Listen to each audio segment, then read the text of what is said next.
नमस्कार, आप देख रहे हैं न्यूज़ प्लस 21। मैं हूं आपके साथ प्रियांशा लाजरस। ओबीसी कांग्रेस के राष्ट्रीय अध्यक्ष कैप्टन अजय यादव के आह्वान पर ओबीसी कांग्रेस के प्रदेश अध्यक्ष डॉक्टर चौलेश्वर चंद्राकर के नेतृत्व में पिछड़ा वर्ग के विभिन्न मांगों को लेकर केंद्र सरकार के विरोध में राजधानी रायपुर सहित सभी जिला मुख्यालयों में जिला प्रशासन के द्वारा सैकड़ों कांग्रेसियों के साथ धरना किया गया। ओबीसी समुदाय द्वारा सड़क से लेकर सदन तक की लड़ाई प्रारंभ हो चुकी है। केंद्र की मोदी सरकार पिछड़ों को अपेक्षित करना चाहती है। उक्त मांगों को लेकर देश के राष्ट्रपति एवं प्रधानमंत्री नरेंद्र मोदी के नाम पर जिला प्रशासन को ज्ञापन सौंपा गया। महाराष्ट्र और हरियाणा में जातिगत जनगणना न होने की वजह से पंचायत व निकाय चुनाव में ओबीसी को आरक्षण नहीं दिया गया है। इसके अलावा आधी आबादी होने के बावजूद भी ओबीसी को मात्र 27% आरक्षण दिया जा रहा है और कई प्रदेशों में तो 27% से भी कम आरक्षण दिया जा रहा है। ओबीसी वर्ग की नौकरी व शिक्षा के आरक्षण पर सरकार द्वारा क्रीमी लेयर लगाई हुई है, जिसके अंतर्गत केंद्र सरकार ने 8 लाख रुपए जबकि कई प्रदेश सरकारों ने मात्र 6 लाख रुपए सालाना आय पर क्रीमी लेयर लगा दिया है।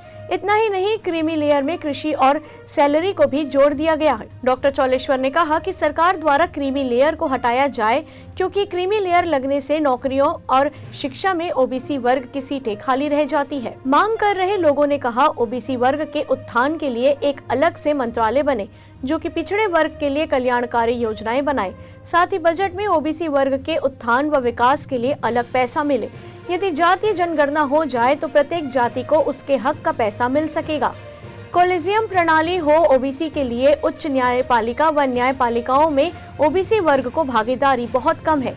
एक आयोग बने जो मेरिट के आधार पर ओबीसी वर्ग के लोगों की नियुक्ति न्यायपालिका में करे। देखिए, केंद्र की सरकार गोदी भारी लागू हो चुकी है और आरक्षण को लेकर हम लोगों ने लड़ाई, हमारा कैप्टन अजय यादव जी राष्ट्रीय अध्यक्ष हैं, उनके आह्वान पर पूरे राष्ट्रव्यापी आंदोलन आज केंद्र की सरकार के खिलाफ पिछड़ा वर्ग के लोगों को आरक्षण मिले, इसके संदर्भ में हम लोग 9 बिंदु को लेकर लड़ाई लड़ रहे हैं और धरना प्रदर्शन आंदोलन के माध्यम से हमारी जातिगत जनगणना का सर्वे होना चाहिए। अलग अलग जात समुदाय बटे हुए हैं, उनका जनगणना पूरा राष्ट्र भर में लागू हो और 50% हमारे जो आबादी वाले ओबीसी लोग रहते हैं, आरक्षण पूरा राज्य में लागू हो। छत्तीसगढ़ की सरकार ने बहुत अच्छी उपलब्धि की है, क्वान्टिफाइबल डाटा आयोग करके गठन किया है। निश्चित तौर से मैं माननीय भूपेश बघेल जी को साधुवाद करूंगा। इतना बड़े आयोग का गठन करने के बाद 27% आरक्षण हम सबको मिलेगी। साथ में हमारी प्रमुख मांगे, हमारे युवा छात्राओं को छात्रवृत्ति मिले, प्राइवेट सेक्टर में 50% आरक्षण हो, साथ में ओबीसी मंत्रालय का विभाग का गठन हो। इन तमाम 9 बिंदु पर क्रीमी लेयर के संदर्भ में भी हमारी मांग है। इन 9 बिंदु को लेकर लड़ाई लड़ी।